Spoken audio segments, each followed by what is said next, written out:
Hello students, I am Dr. Krupa Rasne, Professor and Head ENC Department, Jain College of Engineering, Belgavi.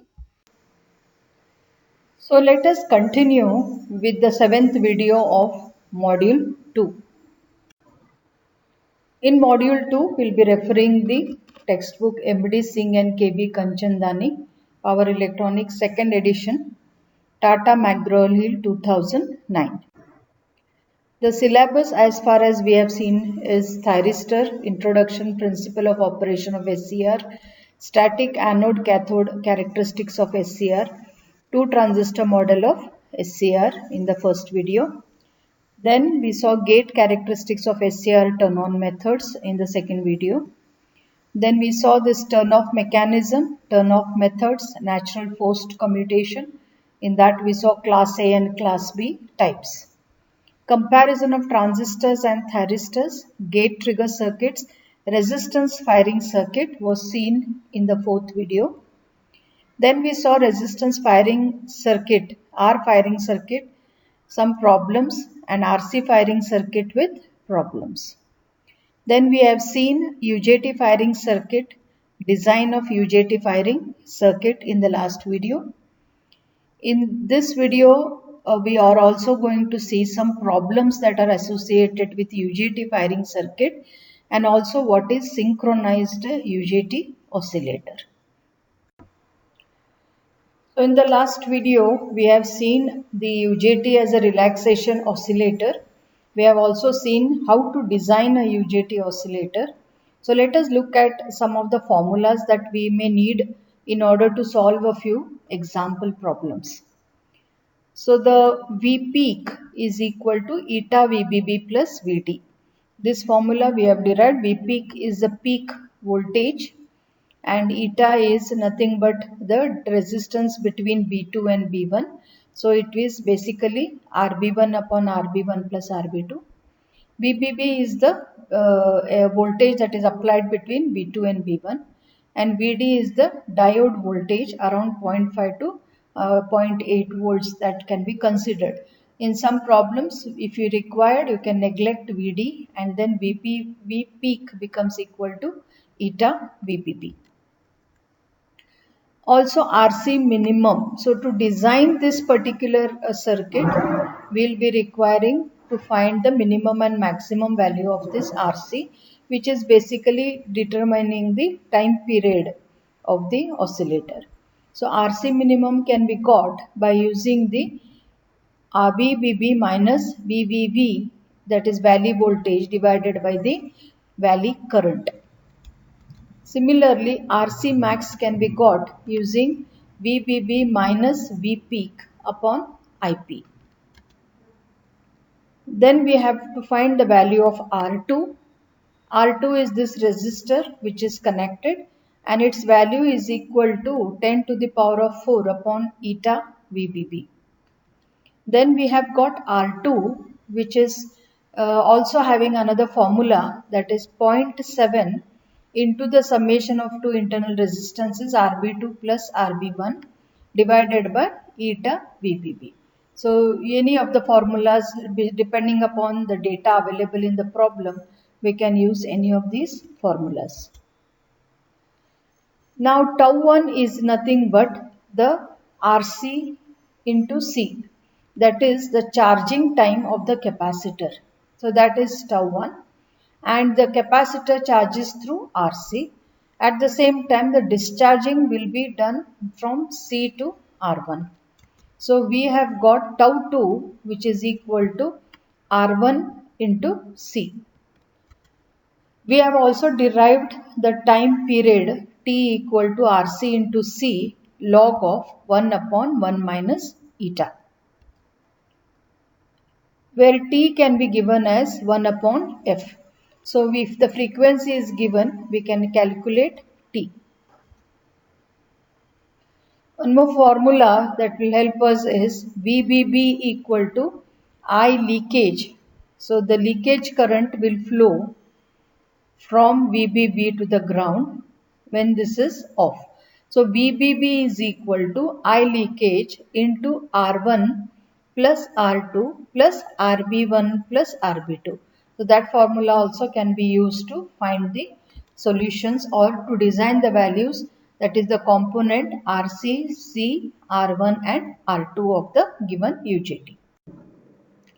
So let us look at one of the problem statements given here.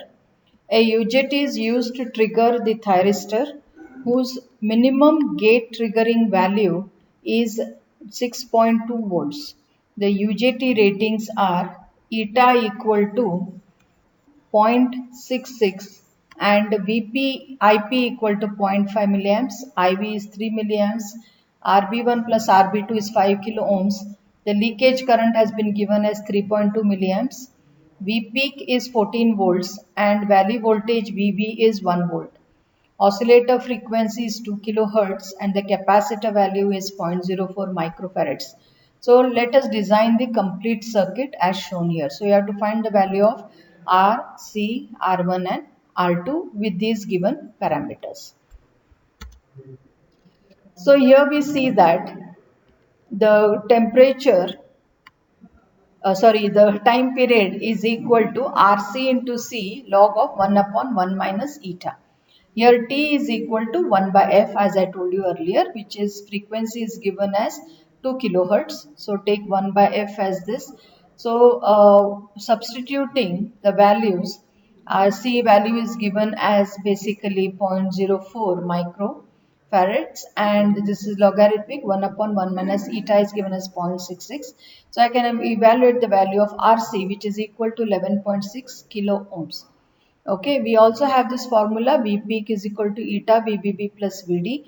Assuming VD as 0.8, you can assume 0.5 to 0.8 any value. Then putting in these values, I will get the value of VBB I am supposed to get. So VBB becomes equal to 20 volts. And now to evaluate the value of R2. So R2 we have a formula 0.7 into RB2 plus RB1 upon eta VBB. So R2 is equal to 0.7 into RB2 they have given as RB1 plus RB2 they have given as 5 kilo ohms upon eta 0.66 VB we have evaluated as 20 volts. So I get the value of R2. Next, to evaluate the value of R1, we can use this leakage because leakage current is given. We can use this leakage current formula. Substituting, I'll get the value of R1 because R2 is already found and RB1 plus RB2 is already given to you. R1 can be evaluated and it comes to 985 ohms. The value of RC max is need to be found out. So that can be done using this RC max formula VBB minus V peak by IP and RC max you should be getting around 12 kilo ohms. And for the minimum we'll take VBB minus VV okay upon IV and we get the IC minimum as 6.33 kilohertz. So these are the design values of the UJT for a given specification. So let us look at the next problem now.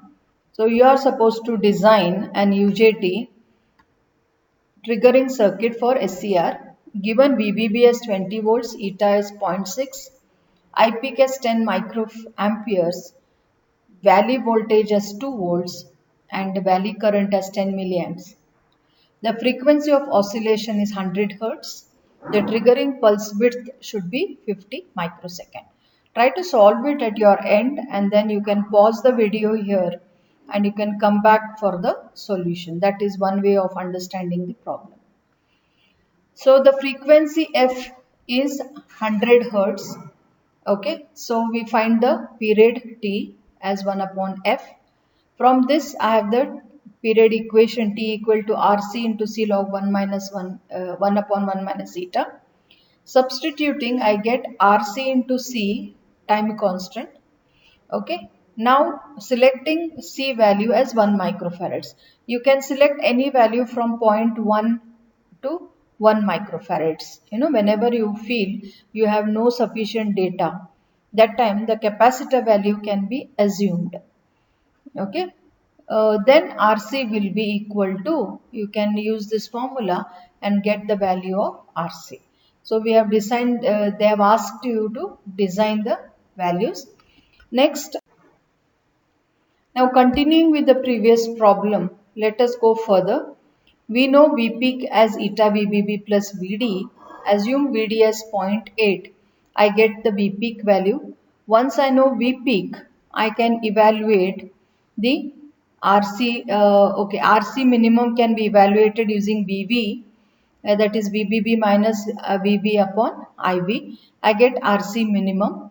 Then value of R2 can be evaluated from R2 equal to 10 to the power of 4 upon eta VBB. This is there in the formula. Okay. Here the pulse width is given as 50 microsecond. That means pulse width means that is the output. So T tau 2 is equal to R1 into C. That is the discharge of the capacitor. So tau 2 is given as 50 microseconds. So C can be and C is equal to 1 microfarad. So substituting, I will get R1 as 50 ohms. Thus we obtained the values of components. R1 is 50, R2 is 833.33, RC is equal to 10.9 kilo ohms. This is RC minimum. In previous slide we have evaluated the RC value, and C as 1 microfarad that we have taken in the earlier slide.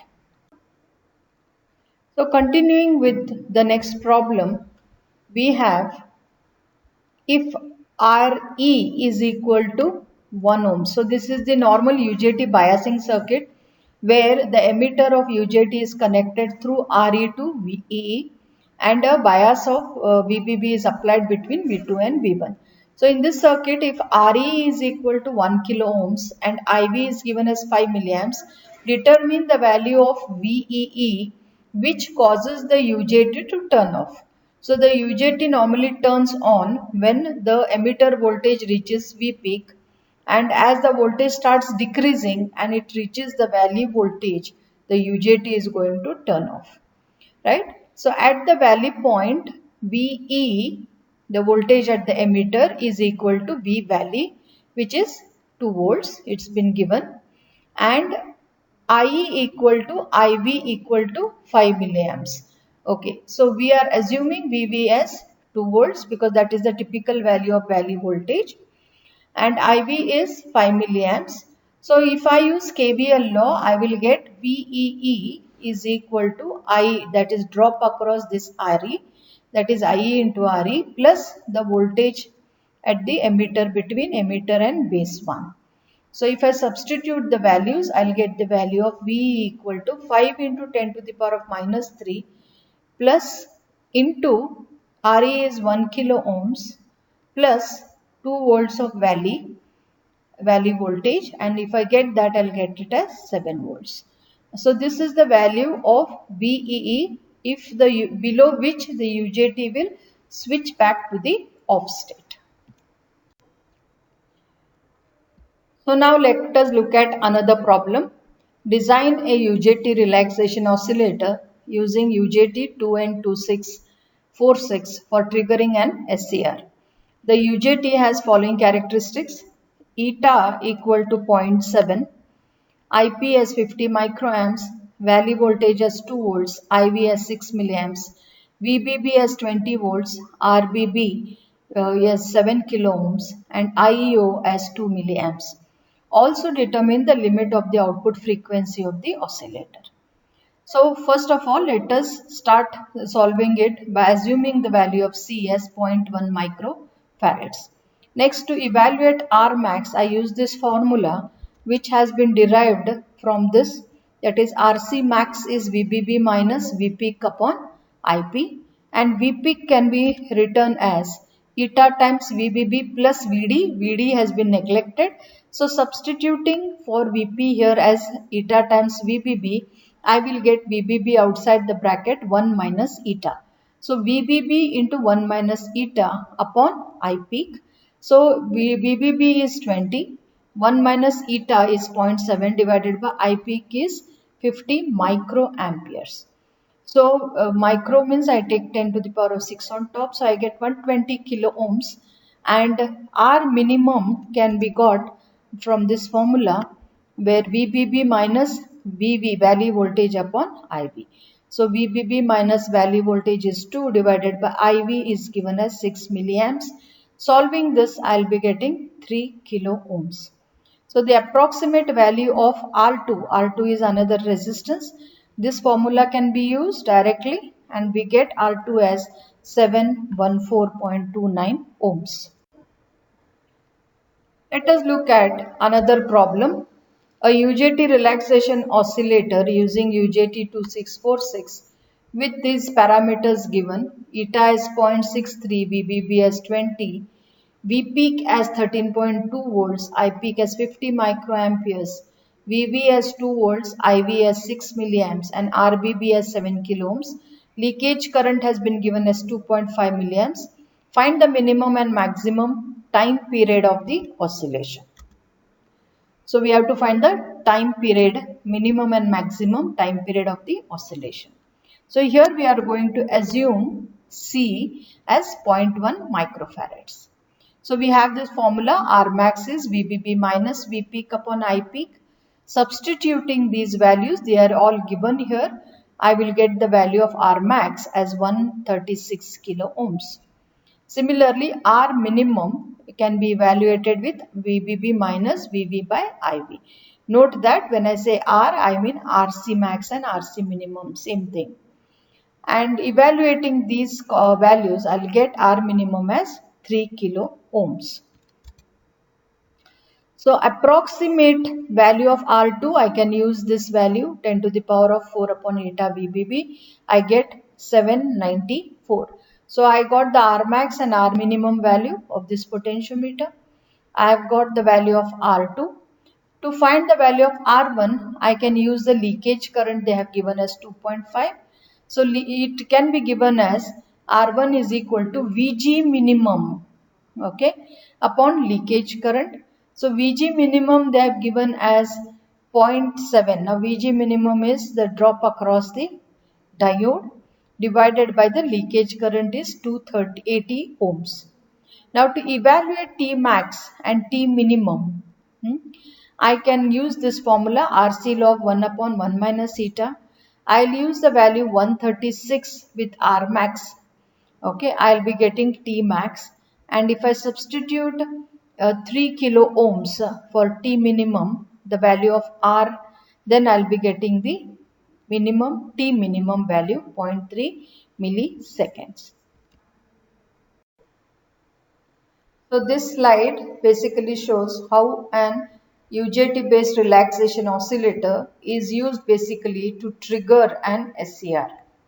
So we have the UJT oscillator here and the same supply that is going here to the half wave SCR that can be used as the VBB, or you can have a separate one.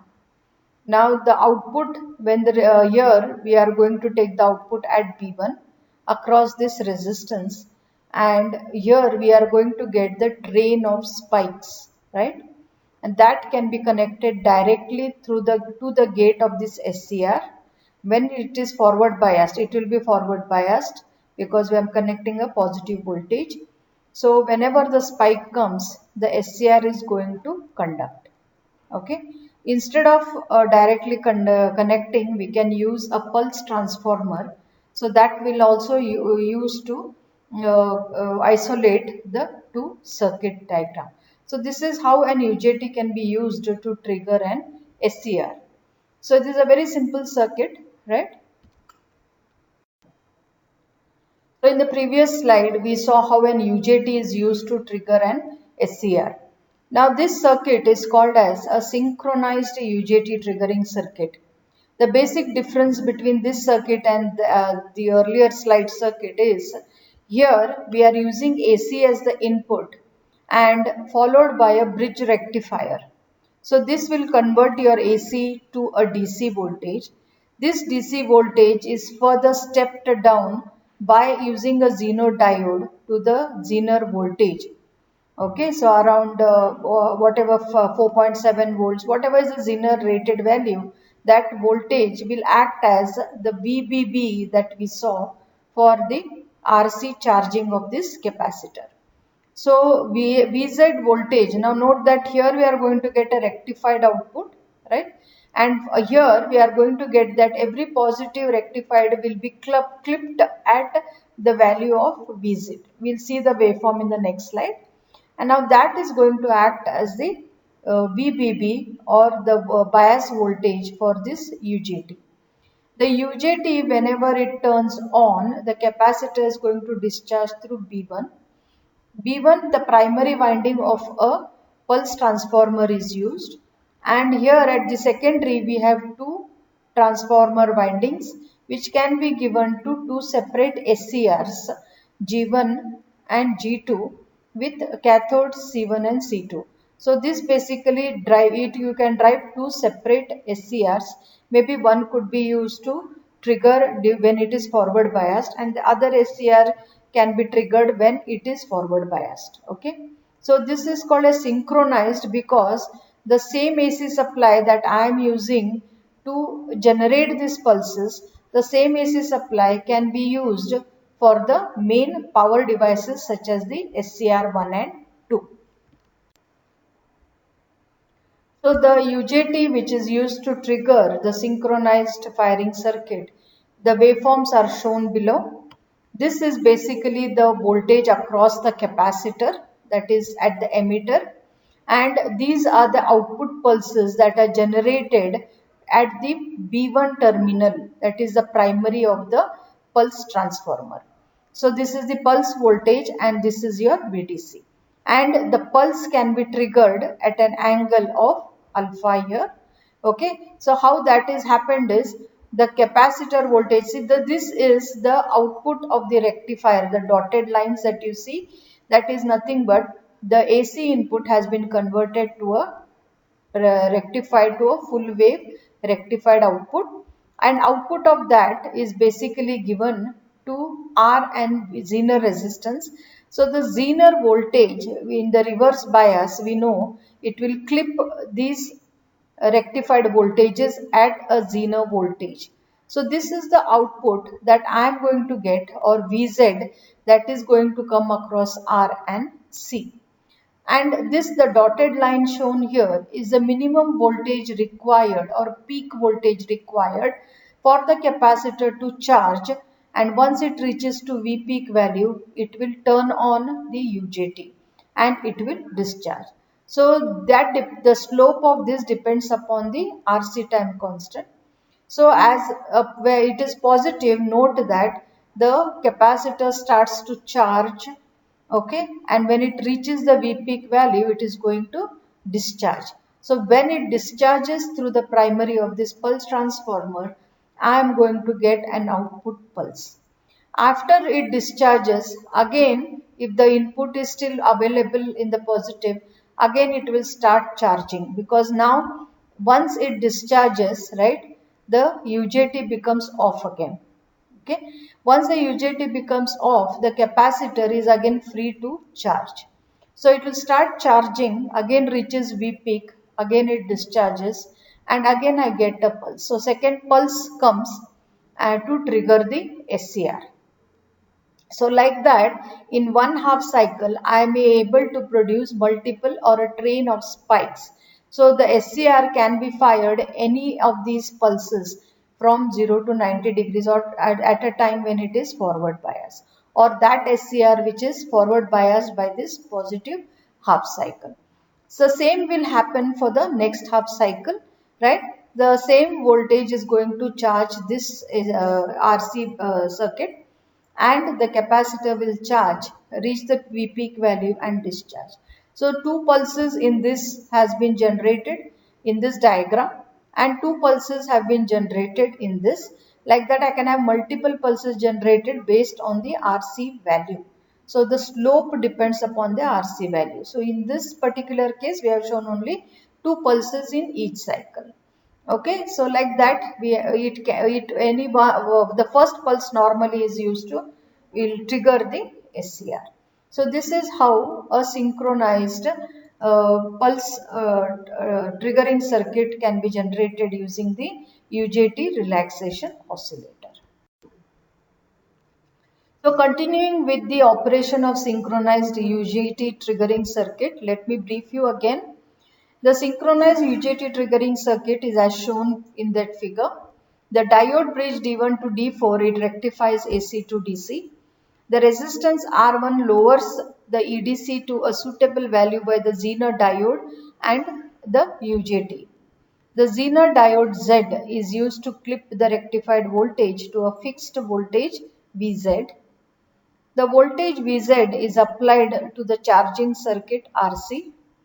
Capacitor C charges through R until it reaches the VJT triggering voltage, that is the V peak. The UJT turns on and the C discharges through the UJT emitter and primary of the pulse transformer. The windings of the pulse transformers have pulse voltages at their secondary terminals. Pulses at the secondary windings feed the same pulses to two SCRs of a full wave circuit. SCR with positive anode voltage would turn on. Rate of rise of capacitor voltage can be controlled by varying R, and the firing angle can be controlled to about 150 degrees from 0 to, not 0, a little after 0 to 150 degrees. It can be controlled by varying the RC resistance. This method of controlling the output power by varying the charging resistor R is called as the ramp control, open loop control, or manual control. So the operation of UJT continuing, as the Zener diode voltage Vz goes to 0 at the end of each half cycle, the synchronization of the triggering circuit with the supply voltage across the SCR is achieved. That is, when the half cycle is appearing across SCR, the UJT also will have that voltage clamped, okay, and hence the zero crossing of the supply voltage to the SCR as well as to the triggering circuit becomes same, and hence we say it is synchronized. Thus the time t equal to alpha upon omega when the pulse is applied to SCR for the first time, that will remain constant for the same value of R. The various voltage waveforms are shown in the next slide. We have already seen these waveforms, will not repeat it. So thank you, and if you have any questions, please get back to us.